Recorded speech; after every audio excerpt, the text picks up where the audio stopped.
Hi, കുറച്ച് തിരക്കുകൾ കാരണം ഈ ആഴ്ചത്തെ സിനിമാ റിവ്യൂകൾ അല്പം വൈകി എന്നറിയാം. അതുപോലെ മൺസൂൺ മീഡിയയുടെ റിവ്യൂകൾ സ്ഥിരമായി കണ്ട അഭിപ്രായം പറയുന്ന ഒരുപാട് പ്രവാസികളുണ്ട് എന്നും അറിയാം. കേരളത്തിൽ റിലീസ് ചെയ്യുന്ന സമയത്ത് അവർക്ക് അവിടെ കാണാൻ പറ്റിയില്ലെങ്കിലും നല്ലതാണെങ്കിൽ ഒരല്പം കാത്തിരുന്ന് കാണുന്ന ഒരു സുഖമുള്ള ഏർപ്പാടാണ്. എല്ലാ പ്രവാസി സുഹൃത്തുക്കൾക്കും നാട്ടുകാർക്കും ഒരു ബിഗ് ഹായ്.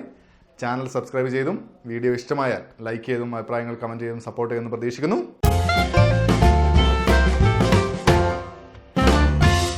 സംസ്ഥാന അവാർഡിൽ പ്രത്യേക ജൂറി പരാമർശം ലഭിച്ചപ്പോൾ അധികം ആരും ശ്രദ്ധിച്ചില്ലെങ്കിലും ദേശീയ അവാർഡ് നേടിയ സമയത്ത് മലയാളികൾ എന്തായാലും ശ്രദ്ധിച്ച സിനിമയാണ് മിന്നാമിനുങ്ങ്.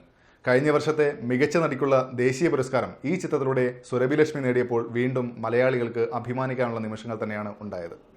കഴിഞ്ഞ വെള്ളിയാഴ്ചയാണ് ചിത്രം പ്രേക്ഷകർക്കിടയിലെത്തിയത്. അവാർഡ് നേടുന്ന ചിത്രങ്ങളെ അവാർഡ് പടമായി കാണുന്ന രീതി നമ്മളിപ്പോഴും മാറ്റിയിട്ടില്ല എന്നതിൻ്റെ തെളിവാണ് തിയേറ്റർ കാഴ്ചകളും.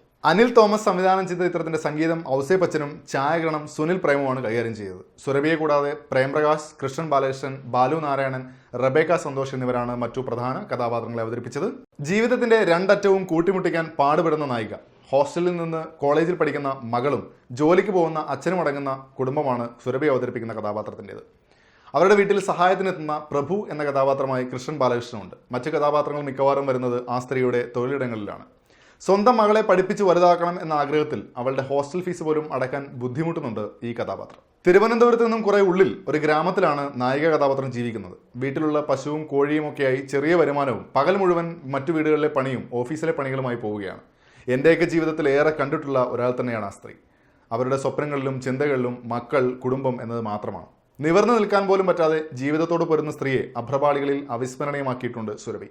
നടത്തത്തിൽ പോലും ജീവിതത്തിൽ കണ്ടുമറന്നവരെ വീണ്ടും ഓർമ്മിപ്പിക്കുന്നുണ്ട്. തിരുവനന്തപുരത്തെ ഭാഷയൊക്കെ വളരെ മികച്ചതാക്കി. സിനിമയിലുടനീളം കഥാപാത്രത്തിന്റെ വളർച്ചയും എടുത്തു പറയേണ്ടതാണ്.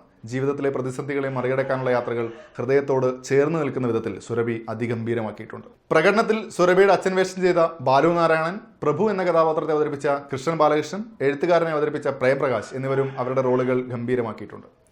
ടെക്നിക്കലി മികച്ചു നിൽക്കുക എന്നതിൽ നിന്നും മാറി പറയാൻ ഉദ്ദേശിച്ച പ്രമേയത്തോടും ജീവിതത്തോടും നീതി പുലർത്തി അവതരിപ്പിക്കുക എന്നതിൽ ശ്രദ്ധയൂന്നിയാണ് ഈ സിനിമ നിർമ്മിച്ചിരിക്കുന്നത്. പശ്ചാത്തല സംഗീതം വളരെ മികച്ചു നിന്നു എന്ന് തന്നെ പറയാം. സിനിമയെ അതിഗംഭീരമായി തന്നെ മുന്നോട്ട് കൊണ്ടുപോകുന്നതിൽ പശ്ചാത്തല സംഗീതം മികച്ച പങ്ക് വഹിച്ചിട്ടുണ്ട്.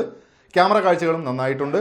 സിനിമയുടെ സംഭാഷണങ്ങളിൽ മിക്കപ്പോഴും നാടകീയത കയറി വരുന്നുണ്ട്. എങ്കിലും സുരഭിയും പ്രേംപ്രകാശും തമ്മിലുള്ള സംസാരത്തിനിടയിൽ സ്ത്രീ സുരക്ഷിതത്വത്തെക്കുറിച്ച് സംസാരിക്കുന്നത്, അമ്മയും മകളും സംസാരിക്കുന്നിടത്ത് സന്ദേശത്തെക്കുറിച്ച് സംസാരിക്കുന്നതൊക്കെ വളരെ ഗംഭീരമായിട്ട് തന്നെ സ്ക്രീനിൽ അവതരിപ്പിക്കപ്പെട്ടിട്ടുണ്ട്.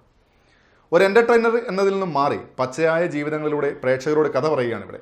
ഒരു വിധവ സമൂഹത്തിൽ അനുഭവിക്കേണ്ടി വരുന്ന കാര്യങ്ങളിലേക്കും സിനിമ പോകുന്നുണ്ട്. ഒരു സ്ത്രീയുടെ ജീവിതത്തിലെ സ്വപ്നങ്ങളെ നേടാനുള്ള യാത്രയും അതിനിടയിലെ പ്രതിബന്ധങ്ങളും നന്നായി തന്നെ ചിത്രം പറയുന്നുണ്ട്. സീരിയസ് ആയ ഒരു സിനിമ എന്ന നിലയിൽ സമീപിച്ച് കാണുക. മലയാളത്തിന്റെ പ്രശസ്തി വീണ്ടും ഉയർത്തിയ സുരഭി ലക്ഷ്മിയുടെ പ്രകടനത്തിന് കൈയടിക്കാൻ തിയേറ്ററിൽ നിന്ന് തന്നെ കാണുക. കഥാപാത്രത്തിന്റെ വളർച്ച പ്രേക്ഷകനും സ്ക്രീനിൽ കാണാം. അവസാന നിമിഷം കഥാപാത്രത്തിന്റെ വർത്തമാനങ്ങൾ പ്രേക്ഷകന്റെ കണ്ണു നിറയ്ക്കും എന്നുറപ്പ്. മൺസൂൺ മീഡിയയിൽ ഞാൻ ആദ്യം റിവ്യൂ ചെയ്ത് സുരാജേട്ടന് ദേശീയ അവാർഡ് ലഭിച്ച ഡോക്ടർ ബിജുവിന്റെ പേരറിയാത്തവരായിരുന്നു.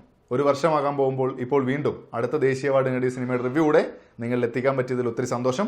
കൊമേഴ്സ്യൽ സിനിമകളിലെ സ്ത്രീവിരുദ്ധത എന്ന് പറഞ്ഞ് വിമർശനം തൊടുത്തു വീഴുമ്പോഴും ചർച്ച ചെയ്യുമ്പോഴും നമ്മളൊക്കെ മനഃപൂർവ്വം അവഗണിക്കുകയാണോ ഈ പ്രകടനങ്ങൾ എന്ന് തോന്നുന്നു.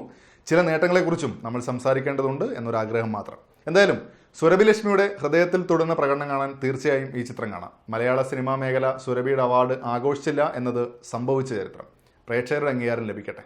ഈ ചിത്രത്തിന് ഞാൻ നൽകുന്ന റേറ്റിംഗ് 3.5 ഔട്ട് ഓഫ് 5. പുതിയ ചിത്രത്തിന്റെ വിശേഷങ്ങളുമായി വീണ്ടും കാണാം. Good bye.